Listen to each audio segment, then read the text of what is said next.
Are the president of the United States and the vice president engaging in a good cop, bad cop type of negotiation with Russia over the ending of the Ukraine-Russia war? Or is there just a change of venue? Is there a shifting of where the negotiations are going to go? Those are questions that are on everybody's mind right now because of a report out in the Wall Street Journal today where there was an interview with Vice President J.D. Vance, who is in Munich right now at the Munich Security Conference to represent the United States. And there's the threat of sanctions and possible military action, at least the way the headline was written today. And in fact, when we go to some of the things that were said inside there, Gary, if you can put that call out one up, it's interesting that Vance is seeming to put something on the table that hadn't been there before. According to the article, Vance said that the U.S. could pressure or pursue a range of measures, including giving President Trump ample negotiating flexibility with Putin and Ukrainian President Volodymyr Zelensky.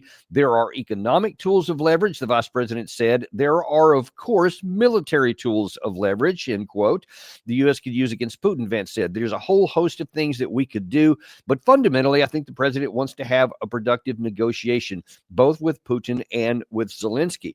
The question is going to be, what leverage is he talking about there with the military tools? We understand about sanctions, and a lot of people have been talking about that, and I think that that's going to go nowhere. If anybody thinks that sanctions are going to somehow cause Russia to change course, I think they're going to be sadly mistaken. If there's anything that we've seen over the last 3 years is that Russia has pretty much made their economy sanctions-proof. We've had just tons of sanctions on Russia for many, many years, and just adding a couple more now, it just has virtually no chance to have any impact. I think it would just cause Russians to be puzzled as to why anyone would think that's going to happen. And yet, those are some of the comments that are coming out there. Now, one of the more interesting things about Vice President Vance is what he didn't say. So everybody was waiting for his speech at the Munich Security Conference today. And the expectation was, and a lot of the reports were, that he was going to say something about the outlines of the deal that the United States wanted to achieve with the ending of the war.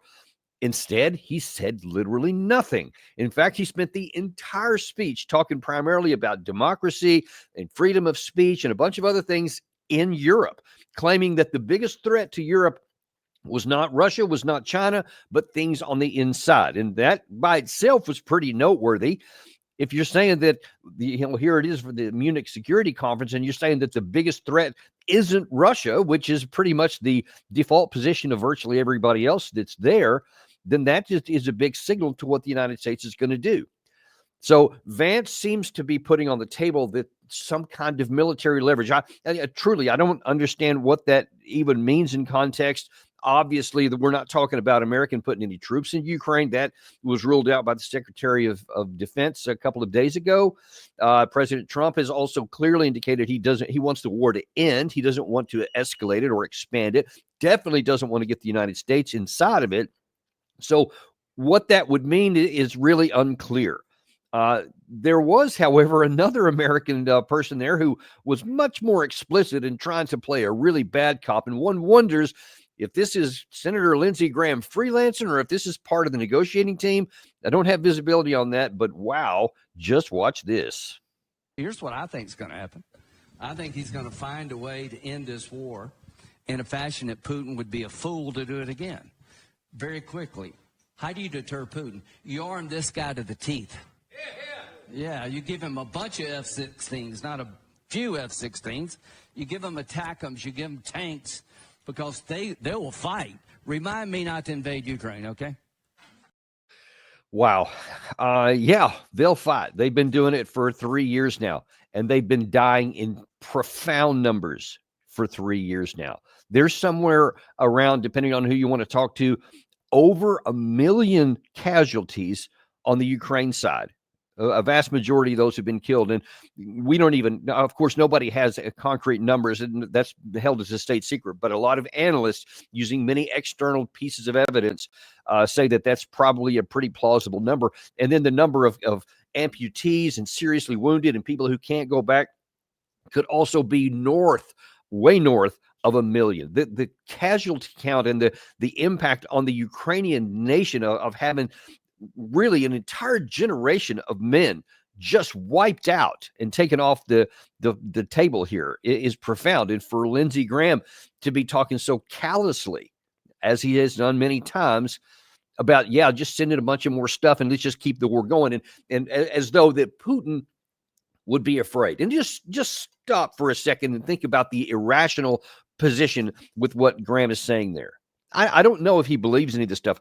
Part of me fears that he does, but even if he just is using it in a rhetorical way, it's just as bad, because the outcome is going to be the same. To suggest that you can send a whole bunch, and I actually saw 160 was the number that some are tossing around, 160 F-16s, not just a handful, 6, I think is all that's been delivered up to this point, maybe a handful more, but no more than that. Obviously, if you pay any attention, you know that the issue is not the platforms themselves, but you have to have trained pilots, and you have to have an entire infrastructure of support and maintenance and supplies that also undergirds that. You can't just ship a bunch of planes in there and think you're going to make a difference. They're not going to. And that does nothing to diminish the Russian air defense systems, which are very lethal to F-16s or any other aircraft, as we've seen play out in this war. Just like every aircraft can be subject to air defense missiles on the other side, to include the Russians. So that's not going to make any difference. And look, even if you thought it might, and it says, lots of tanks and all kinds of armored vehicles, etc. What is that going to do? You've already seen them try it in the year 2023. They had more than a half a year to prepare. And at that point, all of the gates were wide open from all the allies in the West. Yes, here, have these tanks, artillery pieces, infantry fighting vehicles, other armored vehicles, tanks, MRAPs, AMX tanks from France. I mean, all kinds of vehicles. And they were utterly crushed on the first line of Russian defense, never penetrated. And there were 5 Russian lines of defense, and then they lost all of their offensive capacity. Now, what possible leverage does Senator Graham think that he's going to hand over to President Trump that's going to scare Vladimir Putin if we try and reprise that? But now then, Russia is much stronger than they were in 23 militarily, and Ukraine is much weaker because of the profound number of casualties, and all of the folks that had experience, they keep dying off. So while they may have institutional knowledge, every time they keep bringing people up, they keep dying. So the force itself, the guys who have to actually do the fighting, are basically where they're in a what's called a churn situation. So the fighting formations themselves don't gain the experience because the formations keep getting destroyed, and then they bring up new ones and trying to form them from scratch. You can't do it, Senator Graham. That's the bottom line here. That's not going to help. It's not going to change anything. So let's just scratch that off the table. So there is none of the stuff that he's talking about there will have any positive impact at all on negotiations. It may have some negative consequences, which I'm going to talk to in a little bit later, but won't have any positive. Now, all of that is kind of contrasted by some of the other things that the United States leaders are saying. Namely, Pete Hegseth was talking about what is not going to be on the table. We will only end this devastating war and establish a durable peace by coupling Allied strength with a realistic assessment of the battlefield. We want, like you, a sovereign and prosperous Ukraine. But we must start by recognizing that returning to Ukraine's pre-2014 borders is an unrealistic objective. Chasing this illusionary goal will only prolong the war and cause more suffering. Now, that's what we've been saying from the outset, that if you keep going after these objectives that are irrational and not connected to reality, all you're going to do is increase the cost of the Ukraine side in its loss. An objective of analysis and assessment of the realities on the ground militarily overwhelmingly and conclusively reveal that the Russian side has won the war, past tense. The fighting is going on, but the outcome is already determined. Russia won, and the West and Ukraine lost. Now, that's abhorrent for so many in the West to contemplate, and you see so far they're not able to. In that clip there with Senator Graham, You may have heard when he said we should give them a bunch of this military stuff, and you hear somebody shout in the rear, "Oh, here, here," and then claps and all that, because that's what people want in the West. We still can't come to grasp mentally that the war has been lost, already over. And they still want to give stuff. We've seen Keir Starmer in recent last couple of weeks say that, we're still going to get 100 years of support to the Ukraine. We're going to keep giving them more in 2025 than we did in all of the first 3 years of the war. That kind of thing, just detached from reality.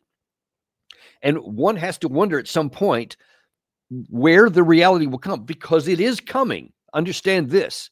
The reality will be imposed upon us if we're not going to be able to acknowledge it just intellectually.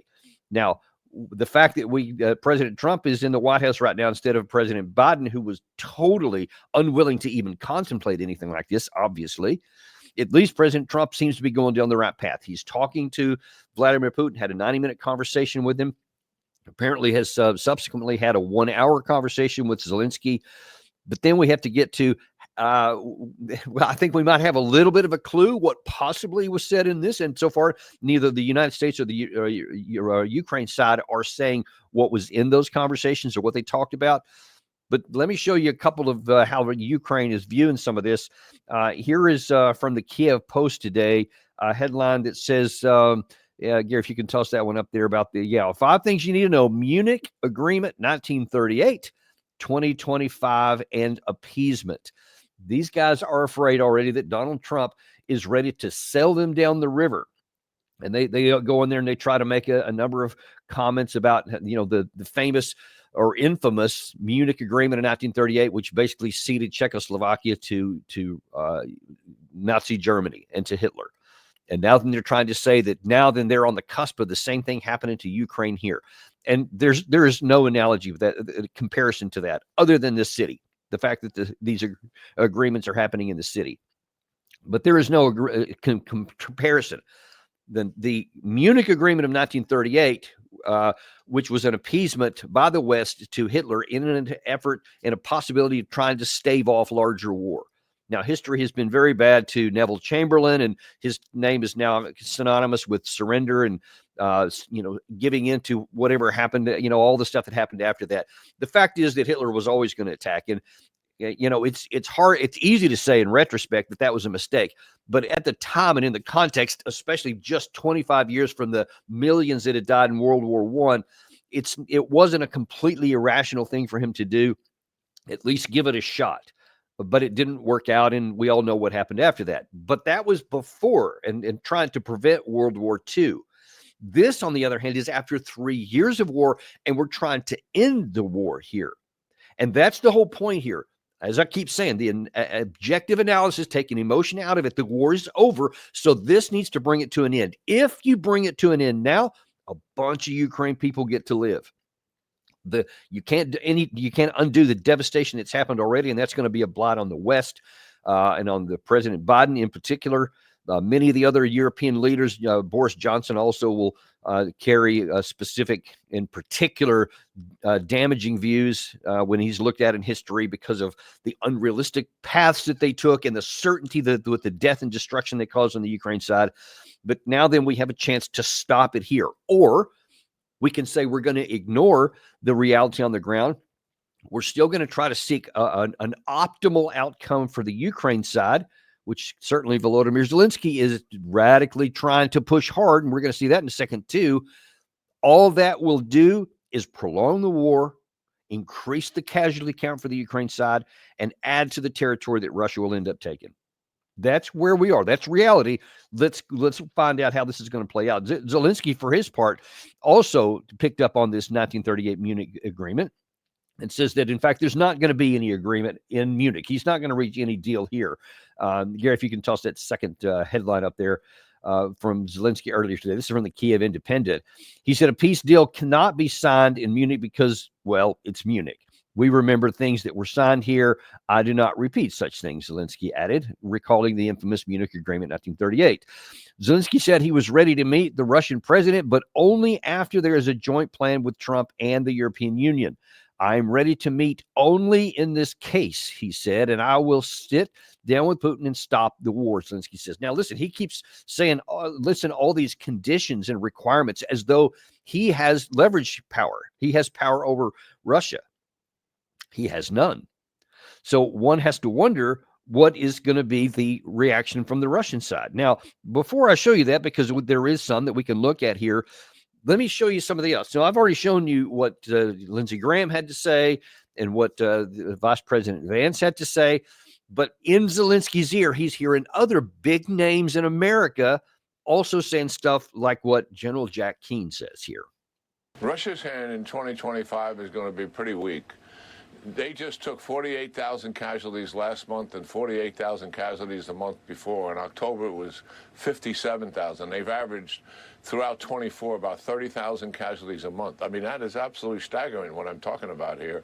And they lose 125 to 150 tanks a month, only able to replace about 25 and 30 out of the defense industrial base. He will have a personnel problem requiring mobilization in 25 if there's no agreement. And clearly, he is having major equipment shortfalls. There is huge amount of pressure. Plus, he's got everything on the table here in terms of his ability to continue in his presidency and his own personal survival. I have no earthly idea where he's getting his numbers. There is no rational, independent assessment that Russia is suffering those kinds of casualties. 50,000 in a month? I mean, what is he talking about? You can see on the battlefield, you can see where the Russians continue to advance to the west. Now, if they're suffering these kinds of casualties, for the moment, let's just say, okay, he has secret information I don't have access to through his organization or through contacts, whatever. Let's for the moment say there. I doubt very seriously anything close to that is right. But in the event that he was right, what does he think the other side of that line is doing? If Russia is losing this many people and is allegedly not being able to replace all of its equipment losses, and I have severe questions about that. In fact, I have seen independent analysis that says to the contrary, Russia's armored force is being able to make up for its losses and is increasing stuff, because a lot of these that are called tank losses actually come back because they were retrofitted and repaired and brought back into action. So it's not just like once a tank is knocked out of the fight that the war is or that it's out of the war. Usually they come back, as a matter of fact. He doesn't mention any of that. And so to say it's only 25%, I just think that those are completely outlandish. And we see on the battlefield these things happen. We see where they are. They continue going on. But again, in the same categories, what does he think's happening on the other side?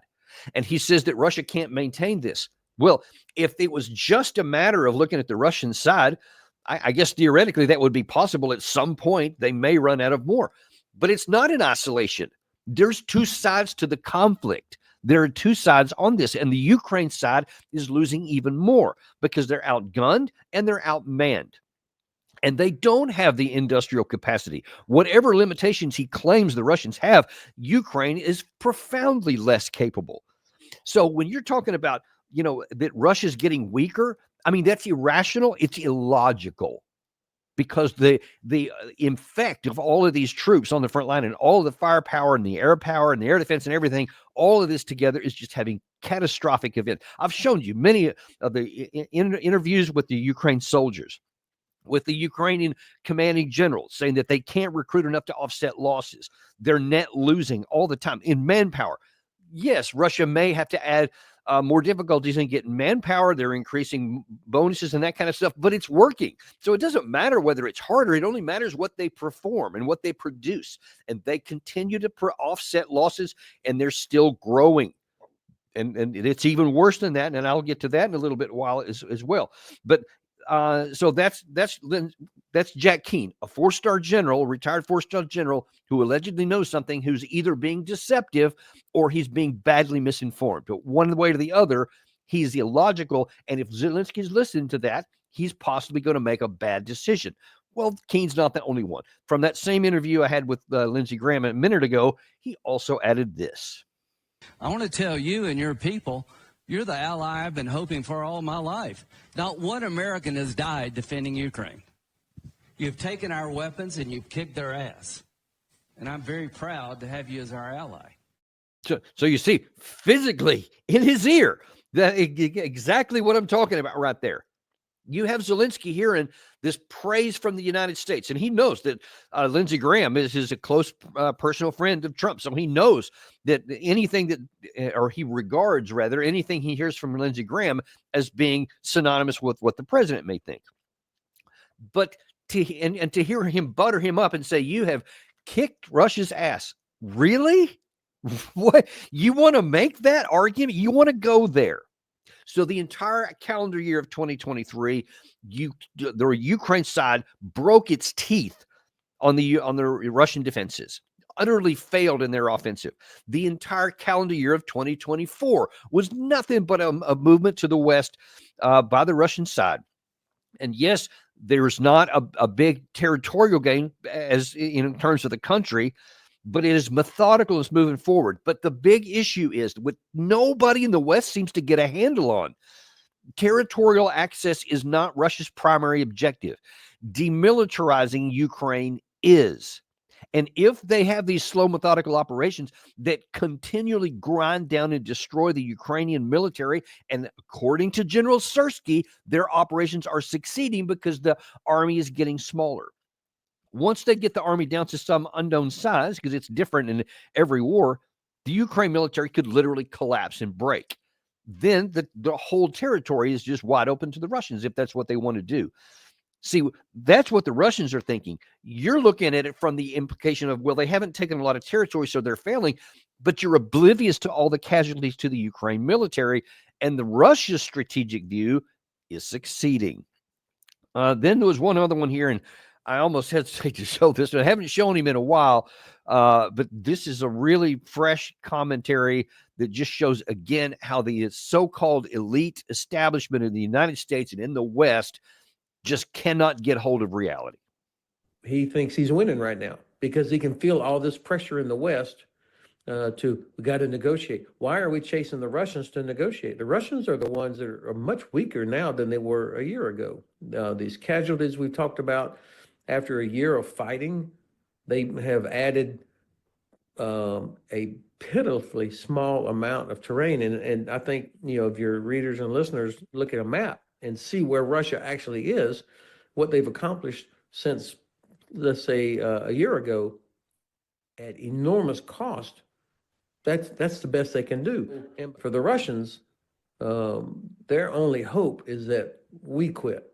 And I don't know why it's in our interest. When I say ours, I mean the United States, UK, France, Germany, Poland, anybody, why it's in our interest that Russia is rewarded for all of its aggression over the last 11 years by keeping Crimea and the 20% of Ukraine that they have captured. Russia's only hope, says he, and that Russia is getting weaker and weaker, and that they're weaker now than they were before. I mean, can he not count? Does he not do math? First of all, on the military side, Russia in the last year has added, I think, somewhere between, I don't remember the exact number, but somewhere around 300,000 total troops. And it might even be more than that at this point from where they were a year ago. So despite all the losses they've had, and they have had just tremendous number of casualties, it is huge. It's not minor. It is legitimate. But they have continued to add people above the loss rate. So the overall size of the force has gotten bigger. So just mathematically, that's complete ludicrous. Russia has gotten stronger, not weaker. You had a senior U.S. Army general last year concede, I think it was Cavoli. He said Russia is bigger, they're stronger, and they're more capable because they've learned a lot more on the battlefield. And their tactics are improving. Every category you want to look at, Russia is stronger, not weaker. And then economically, you have people saying that the United States should use economic leverage. You heard Hodges has also talked about how weak Russia is. I think Keene mentioned something about that. But then you look, this is the top 15 economies in Europe as of November 2024. Russia's number 5 on the list, folks. That's above Spain, Netherlands, Switzerland, Poland, Belgium, Sweden, Ireland, Austria, Norway. All these countries, Russia's above all of them. I think that depending on, again, who you look to count, I think Russia grew their economy at about 4% last calendar year. Did you see anybody else in Europe even come close to that? Germany is flat and probably are going to be technically in a recession pretty soon, the way things are going. And you want to talk about how Russia's weaker? So whether you're talking about economically or militarily, that's a lie. It's just factually untrue. And there's some things are opinions. You can give opinions on things. That's not one of them. So when you have these senior people telling Zelensky, and he's hearing this stuff, he's thinking, yeah, maybe I could. Maybe that's why he's making some of these decisions and demands on conditions that he'll have before he'll even talk. And in response to a lot of that, here's what Zelensky has been saying recently about where he is on this whole negotiation issue.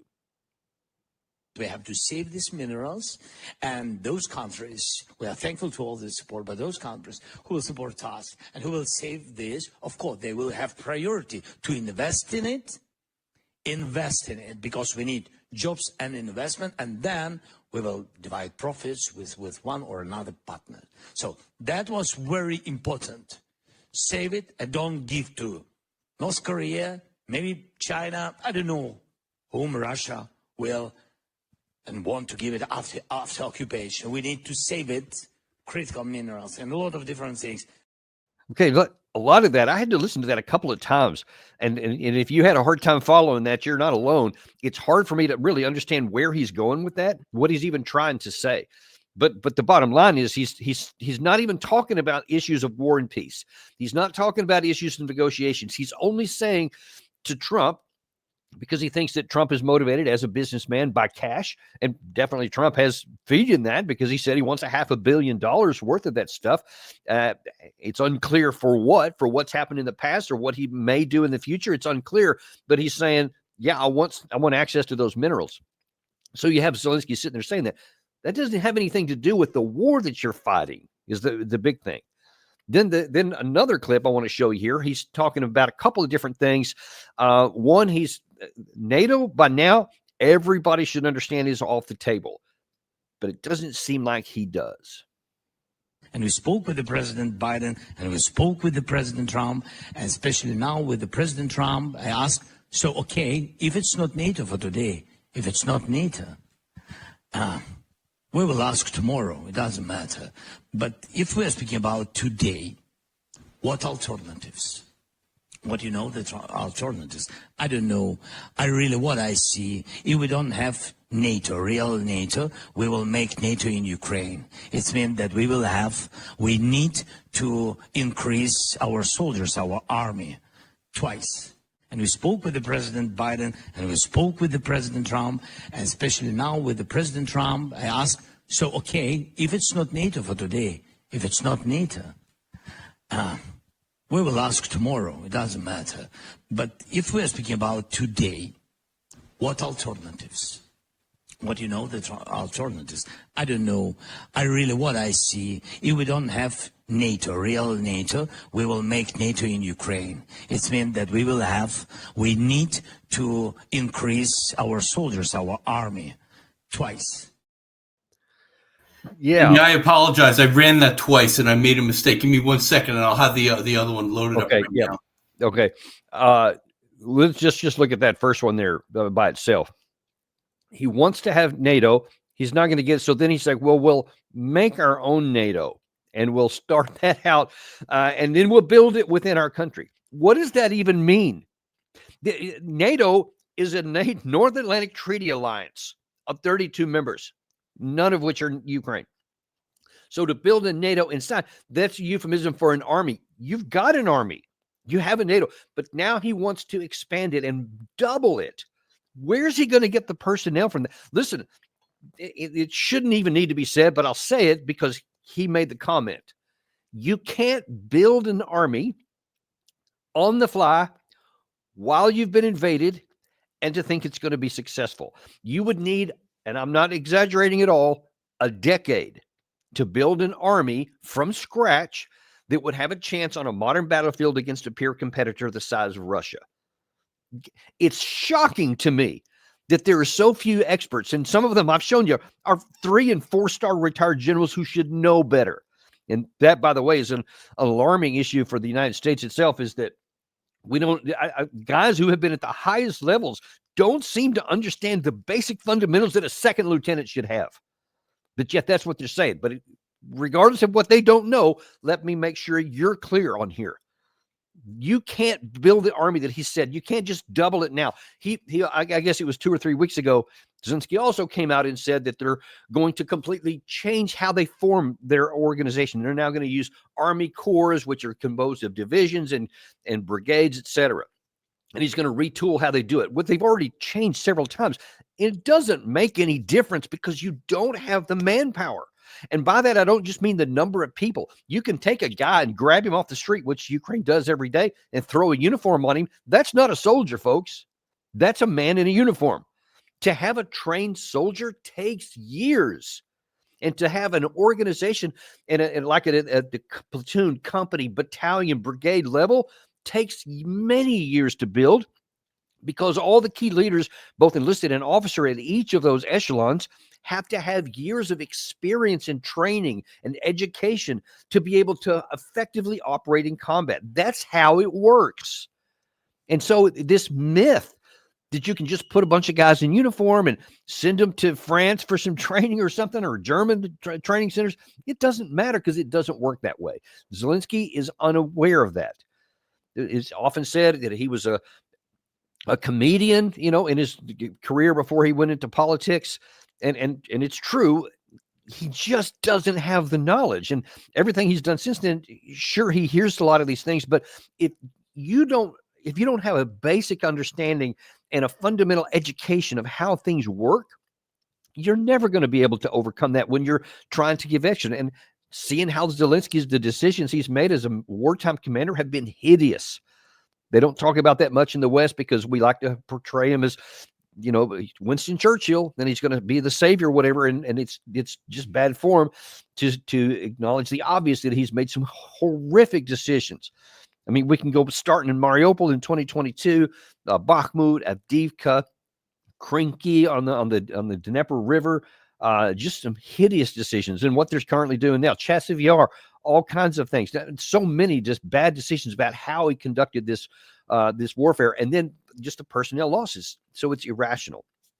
Now then, Gary, if you have that second one, go ahead and roll that one. So if we speak security guarantees, we have to find money for a bigger army for Ukraine. And also we have to find possibility how to increase production and increase army in Europe. Who knows? Well, maybe it's common forces. I don't know. We are ready to speak. Yeah. You see, again, this just doesn't make sense. This is what he's saying. This is today, folks. This is what he's saying right now. He's saying, I'm going to set the conditions that I will decide what we can have with Russia, when we can talk to them, where we can have a negotiated settlement. I'm gonna build my own NATO. You saw Piers Morgan a week or so ago. I want nuclear weapons, and Gary showed you, I think yesterday, a couple of headlines from some of his defense minister. We're still going to be in NATO, just oblivious to the fact that nobody with a sane mind is ever going to allow Ukraine into NATO. I'm talking about NATO members. Most assuredly, the President of the United States and his Secretary of Defense flat out said it, and they're just detached from reality. And listen, that's part of what we need to understand is going on here. I think it is to the point now, and this is not just a derogatory statement, not just a pejorative, but a real situation. The leadership in Ukraine is delusional. They are not able to have a rational conversation. You can't expect them to make common decisions. And, a lot of people are complaining that the Trump administration is looking like it's going to bypass Ukraine and go one-on-one with Moscow to reach an agreement with this. And they're saying that's a terrible thing. But listen, folks, if you don't have a rational actor on the Ukraine side, it's irrational to try and go through him to get an agreement to end the war. That's the harsh truth. I know a lot of people don't want to hear that. I know a lot of people who love Ukraine, and I sympathize with that strongly. I myself I think I love the Ukraine people as much or more than anybody who say they're behind them. But I've been advocating for policies that would have saved their lives. Who is going to benefit from this arrogance of in this pride of saying, no, I'm not going to let somebody invade my country. If you keep fighting and dying to the tune of maybe over 1 million people and many hundreds of thousands at a bare minimum, shocking number, unnecessary. And if you keep fighting now, then Russia is going to be put in a position to where they'll just, okay, if that's your position, I get it, but we're going to keep fighting. And in fact, let's look a little bit at what the Russians have said, because here's a comment of what many of the Russians are saying after the announcement of the conversation between Trump and Putin.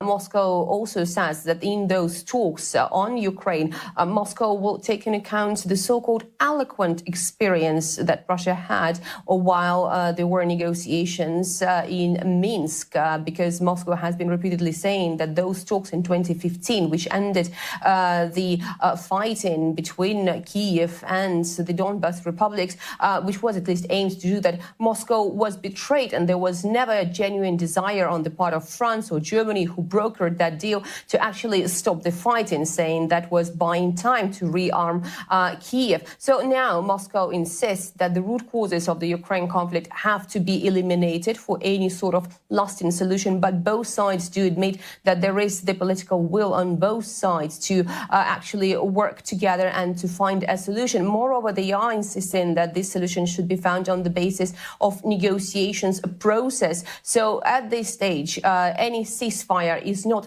regarded as a prerequisite for a potential summit between the two presidents of the two countries. Okay, a lot of important things that was revealed from the Russian side in that report there. Number one is they say no Minsk agreements, because they were burned in Minsk agreements. And just to really quick, if you're not familiar with that, that was Minsk, Belarus, where a city where the negotiations were held between France, Germany, France, Germany, Russia, and Ukraine. And all those leaders signed this agreement that would have ended basically the civil war that had started in 2014. It was going to call for heavy weapons to be moved back from the line of contact, because that's where the civil war had been going on. And that Ukraine, one of the key requirements for Ukraine was that they would change their constitution to allow the Russian language to be used in the East, and would provide political autonomy for the Luhansk and Donetsk areas where the majority of the Russians were living, and they would no longer be oppressed. That never happened. The Ukraine side never did that. And of course, we know from Hollande and Angela Merkel subsequently to that they never intended it for it to be. They just wanted to buy time for the Ukraine side. So they didn't want to solve it. That's what Russia has in mind now. They're saying we've been down this rodeo before where we didn't get the issues resolved. We had a negotiated settlement with the West, but they never implemented it. Now then they're in a position where they're saying, we're not going to go down that path again. We're going to continue going forward. There won't be a ceasefire. That's the second thing that she said there that is important to understand. There's not going to be a ceasefire. And many in the West think there is going to be a ceasefire. At least what's been reported is the Kellogg plan, Trump's special envoy to Ukraine-Russia war, has said that he wants a ceasefire. And, they want to bring in troops to patrol it and all this kind of stuff. Apparently that's dead on arrival. The Russians aren't going to allow it. They don't want a ceasefire. Let me tell you why. Now, I just showed you all of that military balance of power between the two, irrevocably on the Russians' advantage. They know that. So Russia is signaling that they don't want another empty deal or a ceasefire that's only going to allow the Ukraine side to recover itself, to start getting more weapons, more training, start to train up more people, etc., over any period of time. Because if there's not a genuine political settlement that brings to an enduring peace, then they're not for that. They've been down this road before. And right now, this is crucial to understand. Right now, they have the military capacity to force the issue to their advantage. If they don't get the negotiated deal that they think is the minimum necessary for their security, they'll simply keep fighting. And we've seen this before. All the time, the Istanbul negotiations were going on in March and April of 2022. The fighting continued on. Russia was continuing to go in Mariupol and several other places all along the line of contact. The fighting never stopped then. And then when the negotiations broke down, they simply just continued on. But there was never a stop in the fighting. And so it was the same situation. Apparently there was some other discussions also with Turkey trying to broker some things in 2023. That went nowhere. But Russia, while they're talking, is still fighting. They're going to do the same thing here. They have no incentive to have a ceasefire and to have negotiations, because that would take a huge point of leverage out of their hand and just give it to Zelensky, because they want the pressure that you have to accommodate our terms, or we'll simply keep killing your people and taking territory. Meaning every week you delay is less territory you have and more of your people who die. That is the leverage that Putin has right now that the United States doesn't. Now, it appears from a comment from Secretary of Defense Peter Hegseth that he apparently does understand that, and the fact that he uses some similar language to what the Russians have said indicates that they may acknowledge reality. Here's how he put it.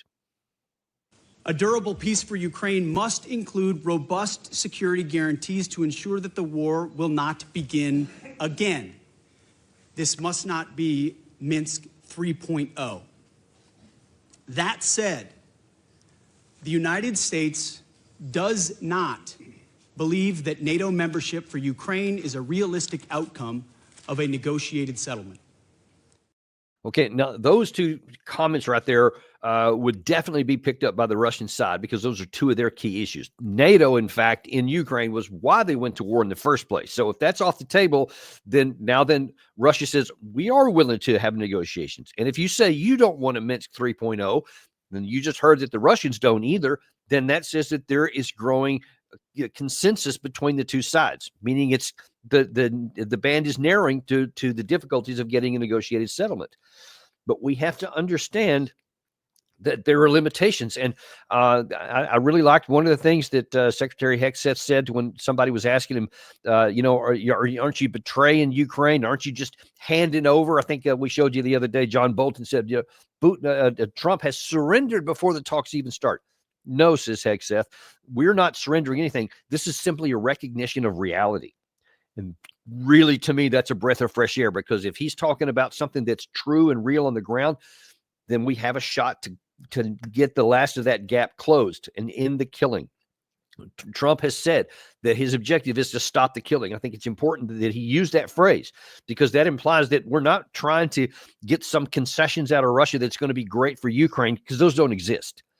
But he's saying that we need to stop the killing. And the only way you're going to stop the killing is to recognize reality and then have something that the Russians can live with. Because here's the deal. The Russians have the power to take what they want.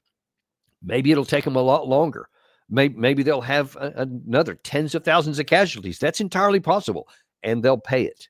That's what you need to understand. They have the military capacity, ammunition, equipment, air power, air defense, intelligence support, electronic warfare support, and above all, manpower.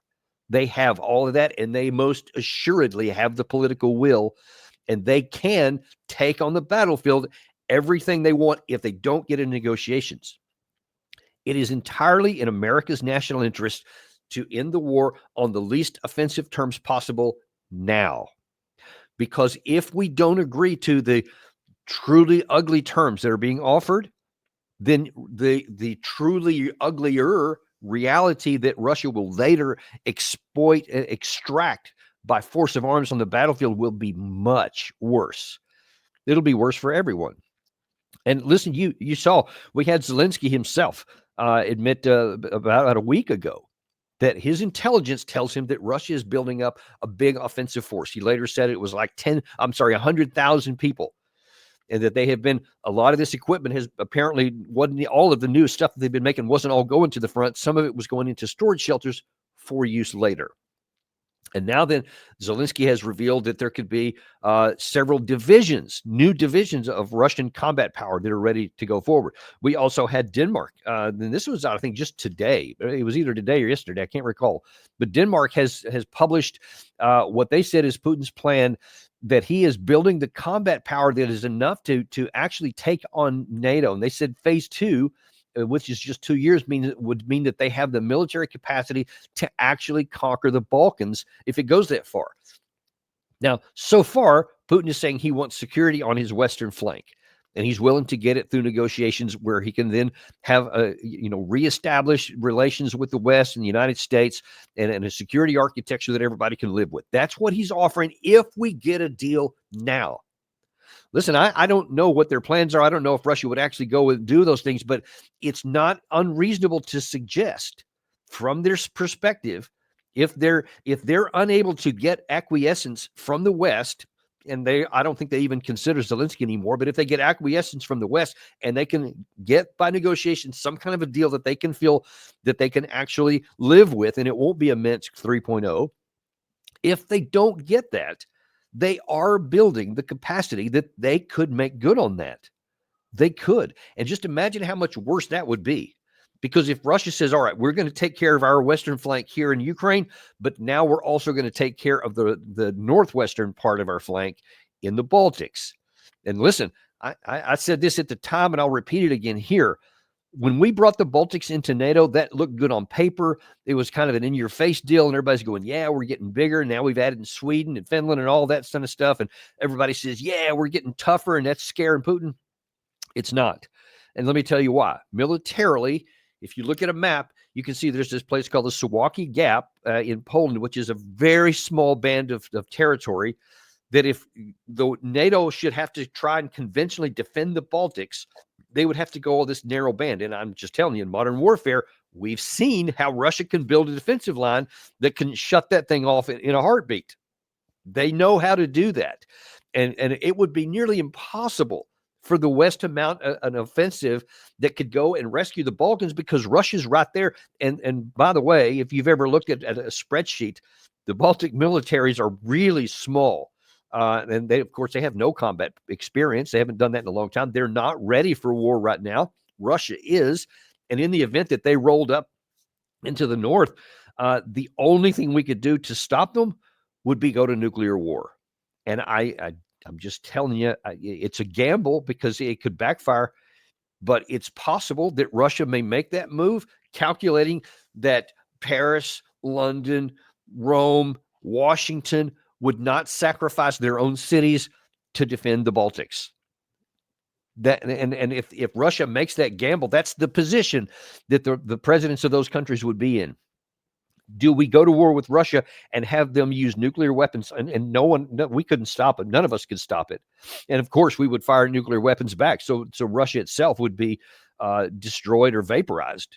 But would we be willing to say, yes, let's have everyone be killed just because they've gone into the Balkans? I don't think that's a safe bet.